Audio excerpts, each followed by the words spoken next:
es como un cocodrilo, un grasper que se llama. Ustedes insuflan o succionan la mucosa y pueden soltar el grasper y puede juntar las paredes de la mucosa y evitar la necesidad quirúrgica. Son técnicas de rescate que se pueden tener, ¿no? Pero la indicación quirúrgica es el paciente multitransfundido, que no mejora de shock, que tiene sospecha de perforación de la úlcera, o cuando no puede encontrar la lesión sangrante, ¿no? ¿Qué debemos prevenir o cómo debemos prevenir esto? Básicamente, tener cuidado básicamente con los pacientes que usan antiinflamatorios. Los factores preventivos, si hemos visto al comienzo que más o menos el 50% de los pacientes son usuarios de aspirina o de antiinflamatorios, ¿no? ¿Qué tenemos que tener cuidado?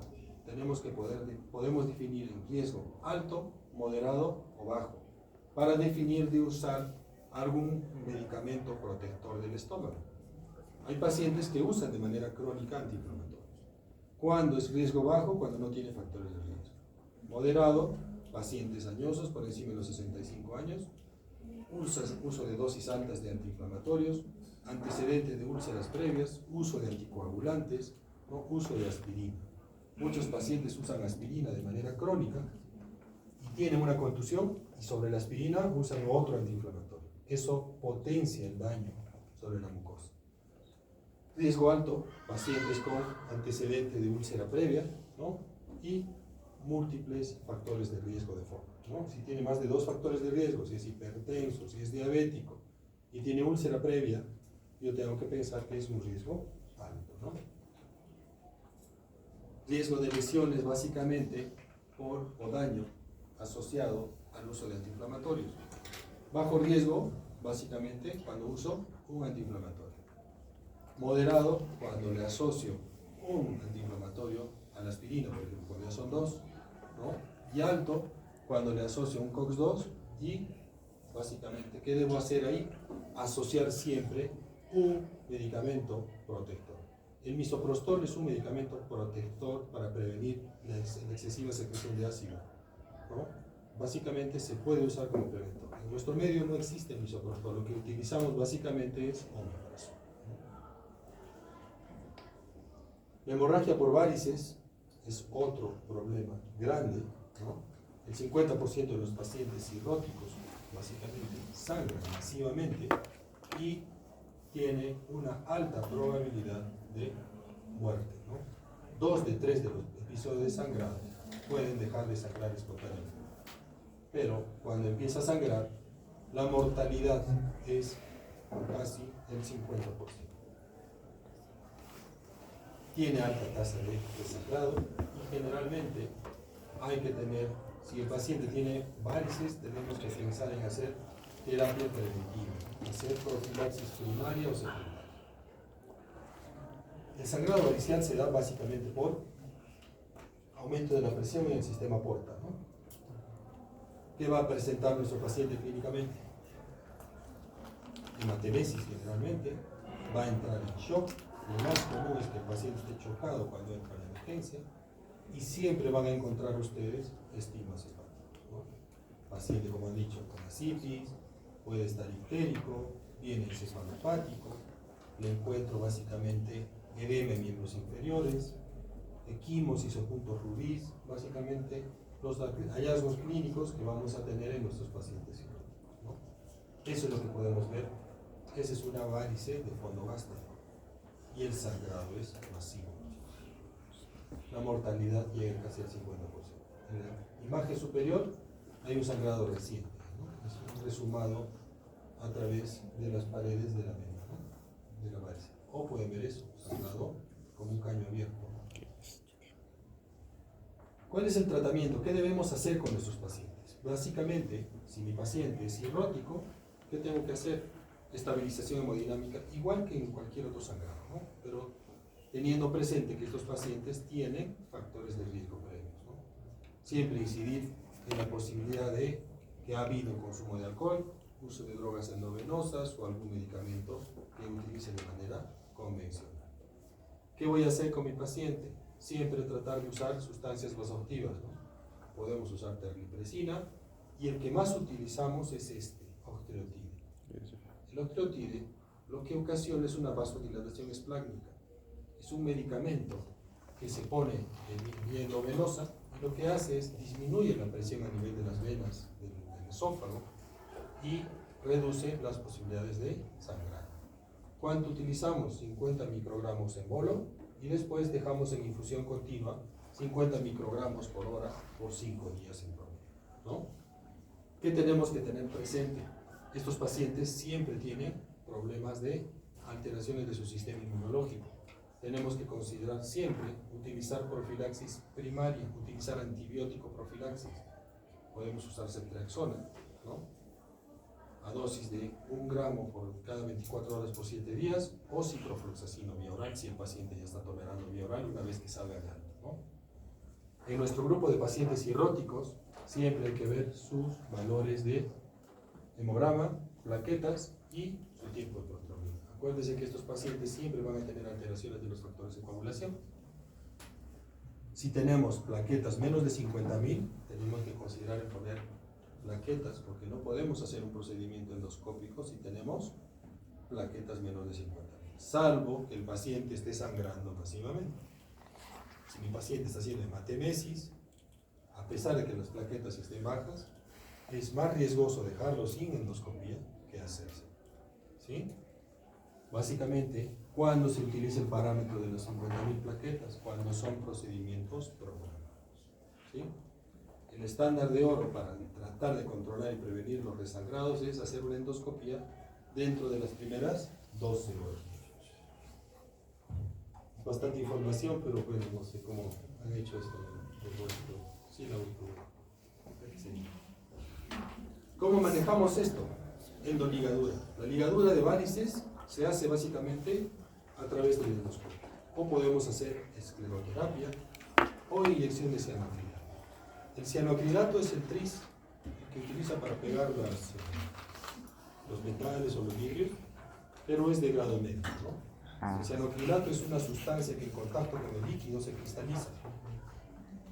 Y se ha demostrado que básicamente en las varices gástricas, cuando nosotros hacíamos ligadura de las varices gástricas son bastante grandes y con el sistema de ligadura no llegas a agarrar toda la varice.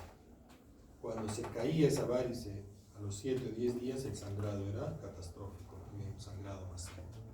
Con esta sustancia básicamente se cristaliza en contacto con la sangre y el paciente básicamente deja de sangrar, ¿no? Estas son las bandas elásticas. Se aplican o se ponen encima del endoscopio, en la punta del endoscopio. Este es un acrílico y en la parte externa vienen 6 banditas, 6 ligas, acá están, ¿no? Y que se van soltando una por una con ese sistema que tienen ahí arriba, ¿no? Se succiona la varice, se hace succión con el aspirador, se hace presión negativa y una vez que se hace succión la mucosa se mete dentro del capuchón este. Una vez que está dentro la mucosa se suelta esta banda en la base de la varice, ¿no? Esto se anuda y lo que hace básicamente es hace una trombosis ahí, ¿no? Se coagula y en 10 a 15 días se cae esa escara y queda una cicatriz, ¿no? Ahí hay otra banda aplicada, ¿no? Se ve como un pólipo inclusive, ¿no? Si no podemos controlar la hemorragia con la ligadura y el paciente sigue sangrando masivamente y tiene trastornos de coagulación, ¿qué puede usar? Taponamiento del esófago. Y ahí puede usar la sonda de Sengstaken en Blackmore o la sonda de Minnesota. ¿Qué es una sonda de Sengstaken? Es un balón, doble balón, ¿no? Es un balón gástrico y un balón esofágico. Esto se pone a través de la nariz y una vez que está dentro, se insufla primero el balón gástrico, se tracciona y después se infla el balón esofágico. ¿Qué hace esto? Efecto compresivo. Deja de sangrar por el mismo efecto que nosotros hacemos con una herida, ¿no? Cuando una herida está sangrando, lo primero que hacemos es presión. Es el mismo mecanismo que se trata de usar con esto. ¿Qué problema tenemos? Lo podemos tener solamente 24 horas y no puede estar insuflado más de 6 horas continuas, porque nos puede ocasionar isquemia o ulceración de la mucosa. Y en casos extremos puede ocasionar complicaciones, ¿no? Si se insufla mucho el balón esofágico, se puede romper eso. Esa es la manera de aplicarlo. Se pone a través de la sonda, se insufla el balón gástrico primero, se tracciona y después se infla el balón esofágico. Ahí le están aplicando a un paciente, ¿no? Y su estado generalmente, miren, está grave el paciente, ¿no?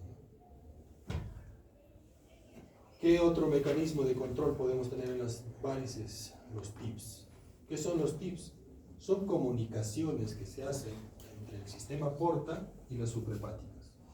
Esto se hace por radiología intervencionista, ¿no? Se busca un camino, se hace un túnel, ¿no? Se entra por la vena femoral, se llega hasta la porta y se hace un camino a través del hígado, ¿no?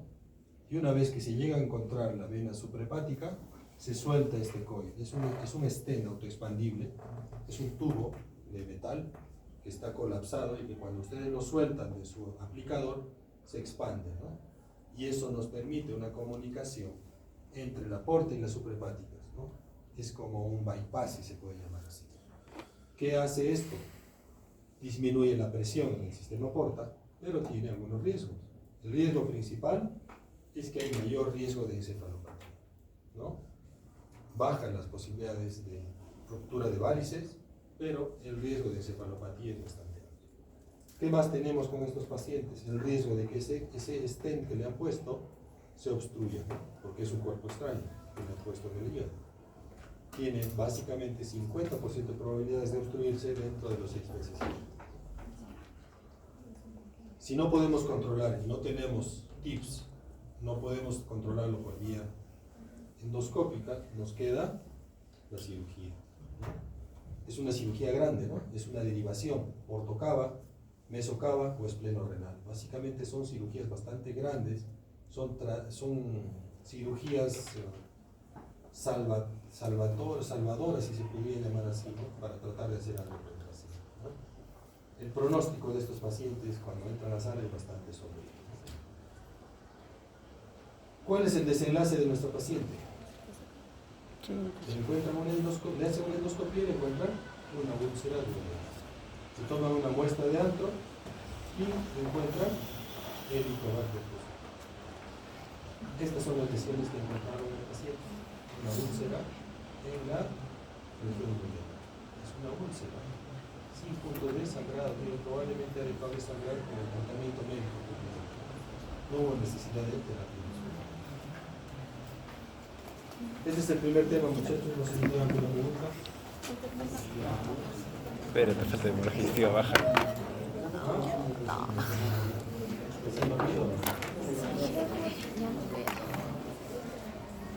¿Algo que no esté claro, muchachos?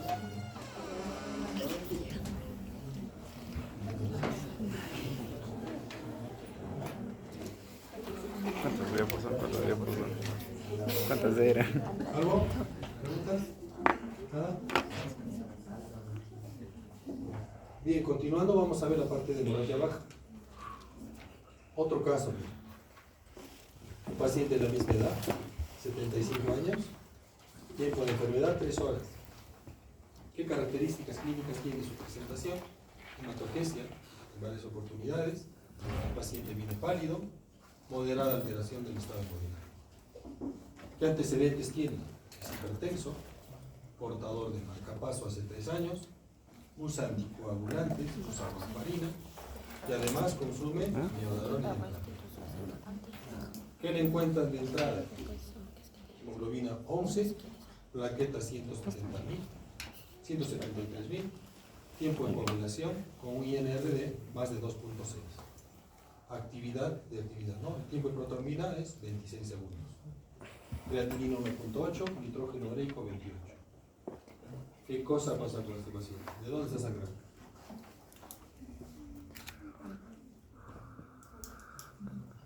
Ya por el tema saben de dónde está sangrando, ¿no? Si así fuera todos los pacientes no habría problema. Pero miren, ¿qué es importante tener presente? ¿Cómo puedo pensar que es baja y no alta? De entrada tiene hematogesia, ¿no? Un paciente que hace hemorragia masiva, alta, que hace hematogesia, generalmente, de primera intención, hace melena. Hace melena y después se convierte en color rojo vinoso, ¿no? Por el sangrado profuso. ¿Qué me hace pensar más que es baja también? ¿De qué está sangrando? ¿Qué cosa es sangrado? ¿Cuál es la principal causa de sangrado de bajo, muchachos? Hemorroides. ¿Ah? Diverticulosis colónica, ¿no? Paciente anciano, ¿no? ¿Y cuál es la causa de la hemorragia? ¿Por qué ha sangrado?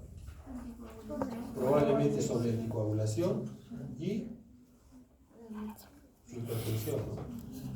Los divertículos se rompen básicamente porque aumenta la presión en los vasos sanguíneos. Acuérdense que es sangrado arterial, ¿no? ¿Qué pasa con un hipertenso? A veces sangra de la nariz, ¿no? Cuando tiene subida de la presión. Pasa lo mismo con los divertículos, ¿no? Y si usa warfarina, puede ser el causante de esto. ¿Qué van a hacer con el abuelito?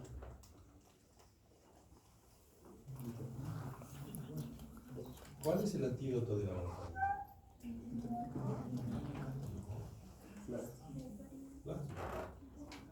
¿Tú le pones vitamina K o no? Es plasma. Lo único que tiene que poner es el plasmeo al paciente, te dice cuando te llama. Ya lo plasmeo, no puedes hacer su endoscopia. ¿Sí? No mejora. Hay que suspender primero el medicamento y ponerle. ¿Cómo definimos la hemorragia entonces?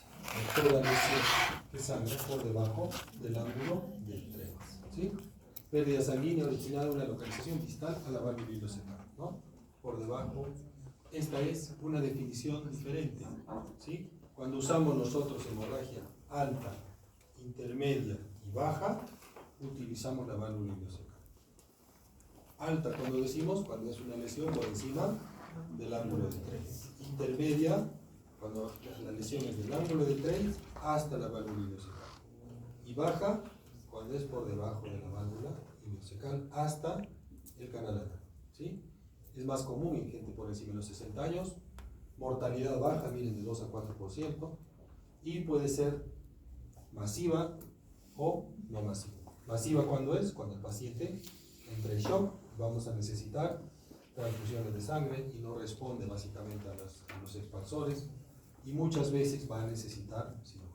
Son excepcionales los pacientes que entran en estas condiciones, pero hay que tenerlo presente siempre. ¿Qué va a tener nuestro paciente con hemorragia baja? Lo más común, hematoquesia, ¿no? Pero también puede hacer rectorragia. Y acuérdense también que un porcentaje puede hacer melena. ¿De qué va a depender el color de la deposición? Del tiempo que esté en el intestino y de la cercanía al canal anal. Cuán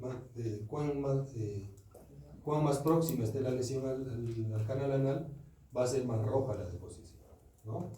Es lo más común, 85% rectorragia o hematoquesia, 14% melena. Si el paciente es estreñido y tiene una lesión pequeña en el colon derecho, colon ascendente, lo más probable es que te haga melena, ¿no? ¿De qué va a depender entonces? De la velocidad del tránsito intestinal, de la cantidad de sangre que pierda mi paciente y del tiempo que esté en contacto con las bacterias intestinales. ¿Por qué se pone negra la deposición? Por la digestión de las bacterias. Son proteínas lo que perdemos. Y las bacterias se comen las proteínas. Cuanto más tiempo está la sangre en contacto con la flora intestinal, más oscura va a ser la deposición. Entonces va a depender de la velocidad del tránsito, del volumen que pierda, de la acción de las bacterias, y ahora aumentaría ahí la distancia que hay de la lesión al canal anal. ¿Qué debemos hacer? Igual que en todo, ¿no? Interrogar a mi paciente. ¿Qué antecedentes tenemos? Si este paciente ha sido sometido a una polipectomía, es decir, le han retirado un pólipo del colon, puede ser sangrado, ¿no? Si ha habido antecedentes de radiación, pacientes con cáncer de cervix, cáncer de próstata, han recibido radiación, pueden sangrar, ¿no? Si ha habido aplicación de prótesis aórticas abdominales, puede hacer una úlcera, y eso puede, una fístula puede comunicarse con el intestino. Uso de anticoagulantes, siempre considerar también los antiagregantes plaquetarios, los usos de antiinflamatorios. Existe una enteropatía por ahí, muchachos. Lesiones erosivas en el intestino, producto del uso de antiinflamatorios, diclofenaco, ibuprofeno, naproxeno. pueden causar daño en la mucosa. Siempre considerar el tipo de dolor. Generalmente el paciente que sangra y tiene sangrado digestivo va a tener manifestación de dolor. Generalmente es dolor tipo cólico. Acuérdense que la sangre funciona como laxante, hace un estímulo del movimiento intestinal. Y es por eso que tiene dolor. Dolor cólico que calma con la evacuación general. ¿Qué busco en el examen físico? En el abdomen buscar masas, si hay áreas equimóticas, si hay signos de isquemia periférica para pensar en una isquemia intestinal. Y siempre el examen de la región anal es importante. Buscar fisuras, buscar fístulas, buscar hemorroides o masas palpables. El tacto rectal es importante en nuestro examen físico. Estas son las causas, ¿no? Divertículos, colitis isquémica, hemorroides, pólipos, angiodisplasias, hemorragia postpolipectomía. Miren, no es baja, ¿no? 7%. Esa es iatrogénica, ¿no? Secundaria en procedimiento. Enfermedad inflamatoria intestinal, colitis infecciosa, úlceras solitarias, úlceras en recto aisladas pueden sangrar, uso de antiinflamatorios. Miren, la colopatía por Aines es el 2%. Y también va a depender mucho de qué grupo etario tenga frente, ¿no? Si es un paciente joven, no voy a pensar en diverticulosis, ¿no? Lo más probable es que sea un Meckel. El Meckel es un divertículo, pero es un divertículo verdadero que se encuentra en la parte final del... ¿Dónde está el divertículo Meckel? ¿Saben qué es un Meckel? Es la permanencia del conducto ónfalo-mesentérico. Está dentro de los 50 últimos centímetros del hilo terminal. Es un divertículo verdadero porque tiene pared muscular. Es un divertículo que sangra porque tiene mucosa gástrica ectópica. ¿Sí? Esta mucosa gástrica ectópica es sensible a las liberaciones de gastrina. Igual que la mucosa del estómago, segrega ácido clorhídrico. Y como la mucosa intestinal circundante no es resistente al ácido, se erosiona esa mucosa y sangra. Y muchas veces sangra masivamente. Es decir, si yo tengo un paciente joven o menor de 18 años, yo tengo que pensar en divertículos Meckel si el sangrado es masivo. También puedo pensar en enfermedad inflamatoria intestinal o pólipos. Los pólipos juveniles son relativamente frecuentes. Si tengo un paciente menor de 60 años, pólipos, enfermedad inflamatoria intestinal. Acá entraría a tallar también la posibilidad de cáncer, ¿no? Más de 50 años las posibilidades de cáncer son posibles, ¿no? Y mayores de 60 son los que más sangran, ¿no? Colitis isquémica, angiodisplasia, enfermedad diverticular, neoplasias y pólipos. Dentro de esa secuencia, de acuerdo al grupo etario, ¿no? Para tener presente qué puede estar sangrando. También, igual que la alta, tenemos que poner posibilidades de complicaciones o estratificación de riesgo, ¿no? ¿Cuándo es riesgo? Bajo, moderado o alto. Si no hay factores de riesgo, bajo. 6% de que se me complique el paciente. Moderado cuando tengo uno o hasta tres de estos factores. Y riesgo alto cuando tengo más de 3 factores. ¿Qué factores predictores se utilizan? Frecuencia cardíaca, más de 100. Presión arterial sistólica, menos de 115. Síncope o desmayo. Abdomen normal. Rectorragia. Y cuando hay más de 2 comorbilidades. Comorbilidades son enfermedades preexistentes en el paciente. Si yo tengo 3 de estos factores, tengo riesgo alto. Si tengo 2 o 1 o 3, moderado, y si no hay ninguno, riesgo bajo. ¿Cuándo debe hacerse la colonoscopía? Que es básicamente el gol estándar para el diagnóstico. Debe practicarse dentro de las 24 horas, pero siempre y cuando el mismo principio de la alta, ¿no? Que mi paciente esté hemodinámicamente estable. En hemorragias masivas, cuando el paciente está inestable o cuando los volúmenes de sangre son altos, se puede hacer una angiografía. La angiografía y básicamente el estudio con radioisótopos, con tecnesio 99, utiliza un parámetro de 0,3 a 0,5 mililitros por minuto de pérdida en la zona de la hemorragia. Tiene que haber esa cantidad de sangre que salga por el vaso roto para que pueda ser confiable el examen. ¿Qué me permite la angiografía? Hacer embolización. Es decir, yo encuentro el vaso sangrante y puedo, a través de un catéter, pasar una sustancia esclerosante, un COI, para generar trombosis en ese vaso sangrante, ¿no? Y si no tengo angiografía, puedo pensar en hacer una colonoscopía en sala de operaciones o pensar en una cirugía radical, es decir, retirar parte o la totalidad del colon o de la zona sangrante. La idea de una cirugía con una colonoscopía previa es reducir el riesgo y la extensión de la resección que va a tener el cirujano, ¿no? Porque si yo llego a encontrar, si no encuentro el punto exacto de la hemorragia, por lo menos topográficamente yo le puedo decir al cirujano: está sangrando el colon derecho, está sangrando el colon transverso, está sangrando el colon izquierdo, está sangrando el sigmoides, ¿no? Para que el cirujano se aboque a retirar ese pedazo de intestino y no la totalidad del mismo, ¿no? Siempre, para hacer una colonoscopía, a pesar de que sea una emergencia, debe hacerse con preparación, ¿sí? La preparación, ¿en qué consiste? Utilizar un purgante, en este caso se usa polietilenglicol, 4 litros diluidos en 4 sobres diluidos en 4 litros de agua, ¿no? Y eso se da en infusión o se le da a tomar al paciente. Si no puede deglutir el paciente, se le pone una sonda y se pasa por gastroclisis, que se llama, en 3 a 4 horas, ¿no? Que nos permite una limpieza adecuada del colon, mejorar nuestra calidad de diagnóstico y también nos permite hacer una buena endoscopía terapéutica, encontrar el punto de la hemorragia, y también nos permite acceder al ciego en más del 60% de los casos. Esto es lo que se trata de encontrar. Acá ven un paciente con hematoxia severa y miren el sangrado, es un divertículo con sangrado a chorro. Si yo encuentro esto, ¿qué hago? Le pongo un clic y deja de sangrar, ¿sí? Esto es lo ideal, ¿no? Encontrar el punto de la hemorragia.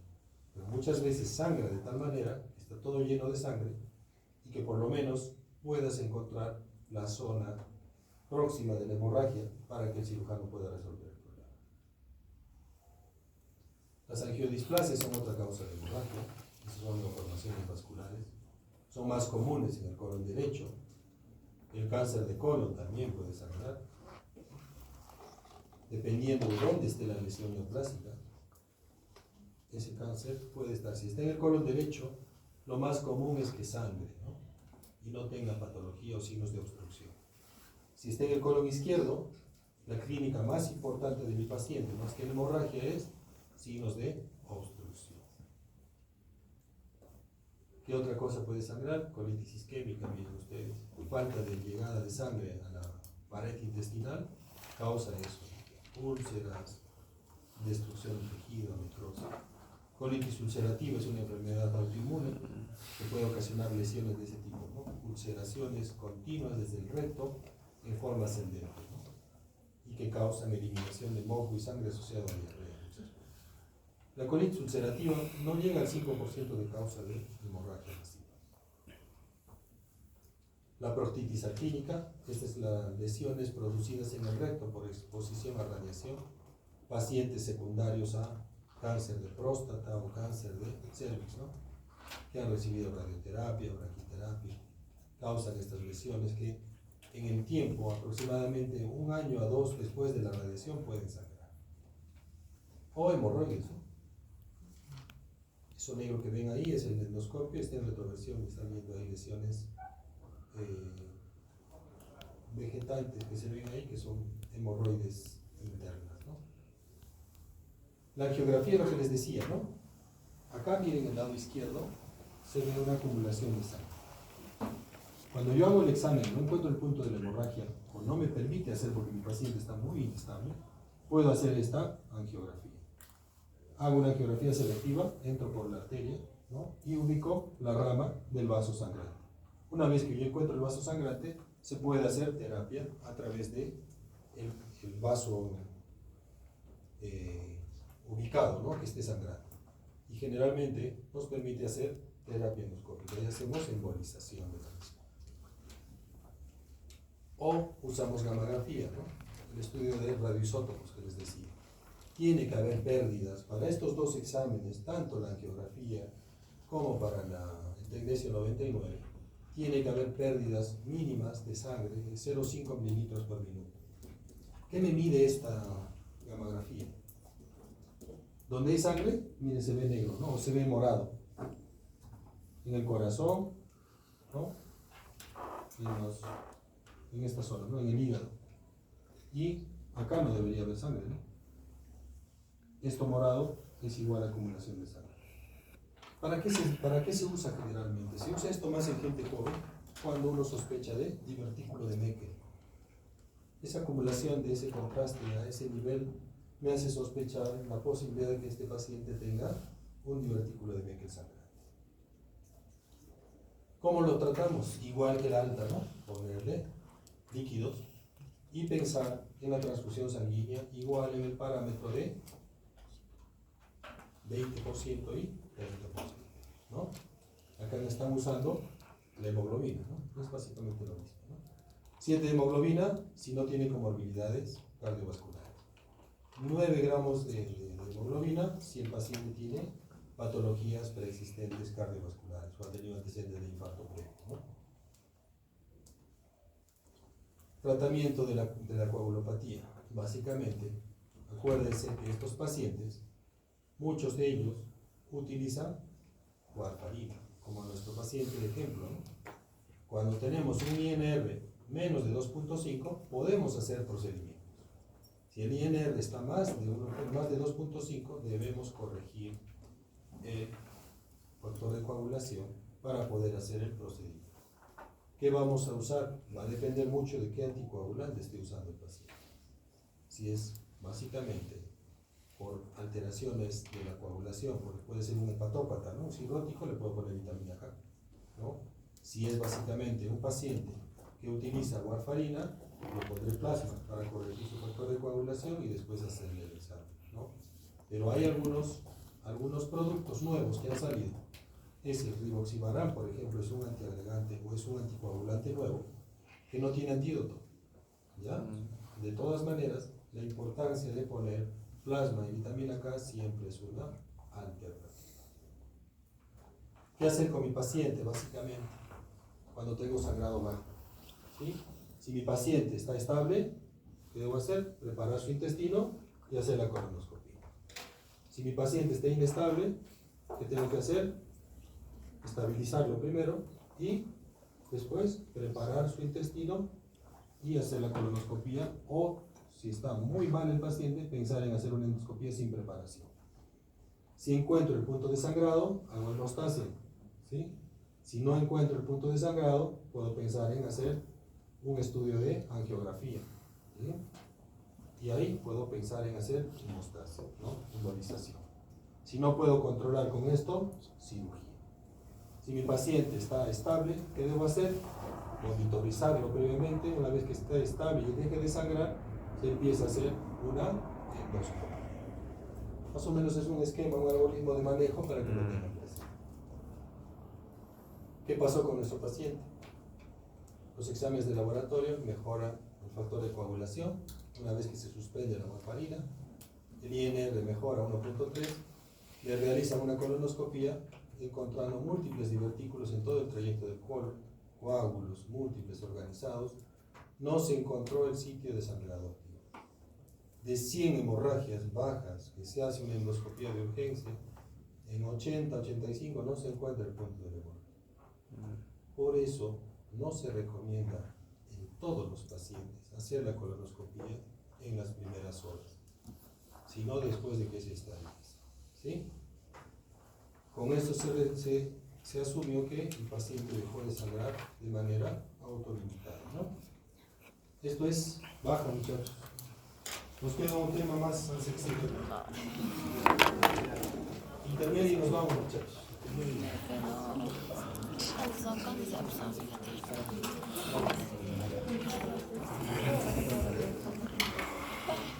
Van a quemar cinta, muchachos, van a borrar el tema. Acuérdense que todo esto ya lo han visto ustedes, es simplemente recordarlo. Lo nuevo, ¿cuál es? Básicamente la parte de manejo. Todo lo demás ya lo han visto. Se sobreentiende que ni siquiera deberíamos pasar todo, sino solamente terapia. Nada, Pero que esto está lo dicen bien. ustedes, la mayoría, ¿no? Esto lo hemos visto en mi clase, por ejemplo. ¿Qué es la hemorragia intermedia? Como hemos dicho, alta por encima del ángulo de Trein, baja por debajo de la válvula ileocecal, ¿cierto? Intermedia, ¿cuál sería? Del ángulo de Trein a la válvula ileocecal. Es bastante rara, ¿sí? Algunos la llaman también hemorragia de origen no determinado o desconocido. Es más común en gente por encima de los 60 años, más común en varones, y el promedio de sangrado, el tiempo de enfermedad sin diagnóstico, casi son 84 semanas. En promedio, más o menos medio año, ¿no? Un poco más. El 5% se encuentra en la causa y el 95%, a pesar de hacer todos los estudios, no se encuentra el punto de hemorragia. Y ahí se determina o se define como hemorragia de origen no determinado o desconocido. ¿Cuáles son las causas? Malformaciones vasculares, es el 90% de las lesiones. Neoplasias de intestino delgado son raras, pero puede llegar al 10%. Divertículos sangrantes de intestino, 5%. Úlceras por uso de antiinflamatorios también pueden estar ahí, 3%. Y causas raras o etiologías raras, varices, cuerpos extraños, duplicación intestinal, endometriosis otra vez, hemofilia, cáncer de páncreas y fístulas aortoentéricas son bastante raras, ¿no? La hemofilia siempre tenganla presente, ¿no? Mucho más si el paciente ha sido sometido a una cirugía de vesícula, por ejemplo, previamente, para tener presente la posibilidad de hemorragia. ¿Cómo estudiamos el intestino delgado? Tenemos la posibilidad de hacer videocápsula endoscópica, angiografía por tomografía y la enteroscopía. Cápsula y enteroscopía hay en el Hospital del Seguro Social. Angiografía se puede hacer, pero selectivamente no sé si lo estén haciendo. Por lo menos sí sé que hacen diagnóstico, pero la parte de tratamiento, embolizaciones, por ejemplo, por angiografía, no se hace en el hospital. Y también considerar la posibilidad de estudio intraoperatorio. ¿Cómo se hace ese estudio intraoperatorio? Se asiste al cirujano. El cirujano hace un ojal, un orificio en el intestino delgado y se ingresa con un endoscopio, ¿no? Para poder visualizar toda la mucosa intestinal, ¿no? Esta es la videocápsula endoscópica. ¿Qué es esto básicamente?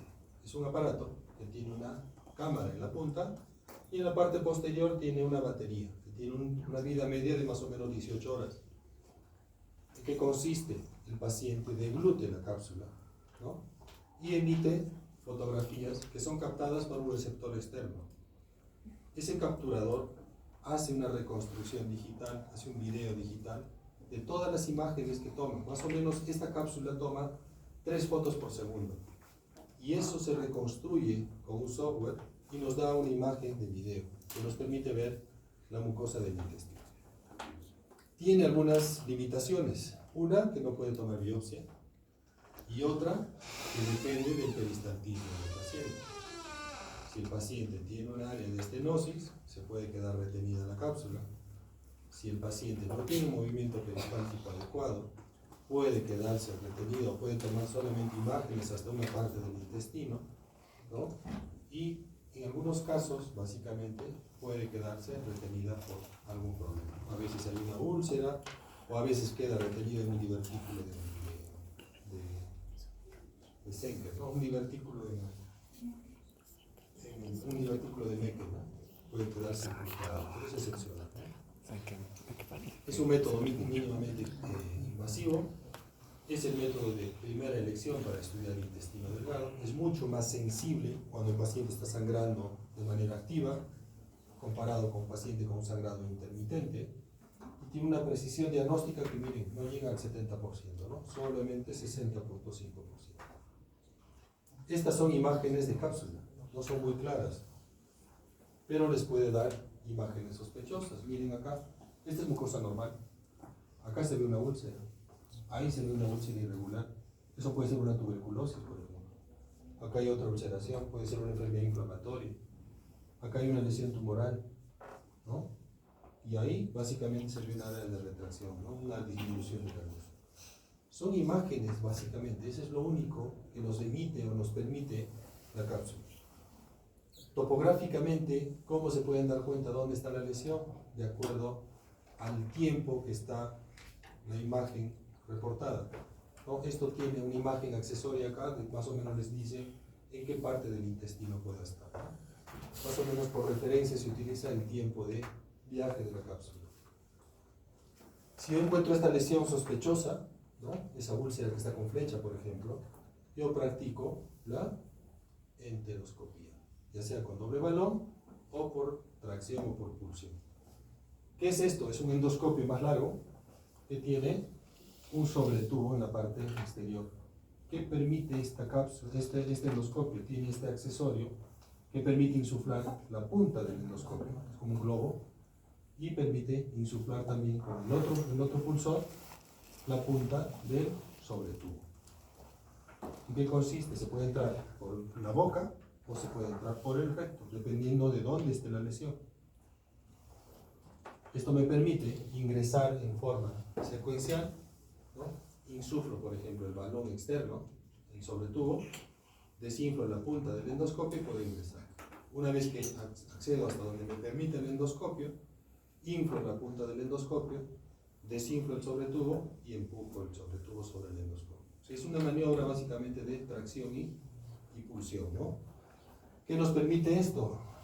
Es un procedimiento endoscópico. Nos permite valorar bien las lesiones si las encontramos, nos permite tomar biopsia y también nos permite hacer endoscopía terapéutica. Si encuentro una úlcera sangrante, puedo aplicar algunas sustancias a través del canal de biopsia, ¿no? O el canal de trabajo. Esto es lo que se ve, angiodisplasias, miren ustedes. Acá está pasando una sonda de argón.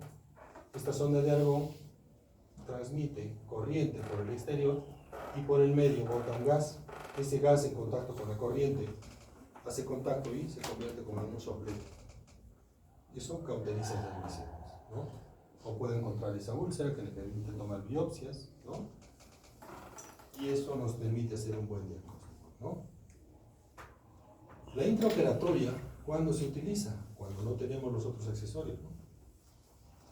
Y nos da una sensibilidad de 50 a 100%, se puede encontrar la lesión, pero tiene bastantes complicaciones.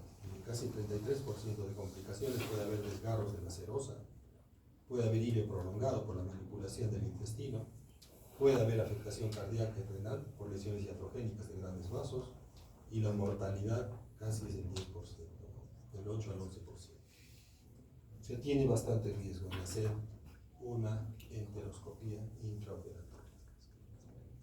Este es más o menos un algoritmo para manejar a nuestros pacientes con hemorragia intermedia, ¿sí? Cuando es manifiesta, ¿qué debemos hacer? Cápsula endoscópica. Si es negativa, seguimiento. Si vuelve a sangrar, nueva cápsula. Si es positiva, se hace la enteroscopía y manejo endoscópico, ¿no? Si es negativa, podríamos considerar la enteroscopía para hacer un posible diagnóstico, ¿no? Si es un paciente con inestabilidad hemodinámica, ¿qué debemos hacer? Acá ya no vamos a hacer la cápsula endoscópica, sino pensar en una radiografía o pensar básicamente en una gamografía. Si es negativa, puede autolimitarse, ¿no? O puede ser persistente. Si sigue sangrando, podríamos pensar en hacer la enteroscopía. Si encuentro el punto de la hemorragia en la angiografía, ¿qué debo hacer? Hacer una embolización. Si persiste el sangrado, ¿en qué acaba esto? Cirugía con apoyo endoscópico. El manejo de las lesiones de intestino delgado son bastante complicadas porque a veces no sabes en qué segmento exactamente está la lesión. Y a veces son lesiones de sangrado intermitente, inclusive en un acto operatorio no encuentra la lesión sangrante y acaba básicamente en resecciones de intestino, tratando de sacar la lesión que puede haber presentado.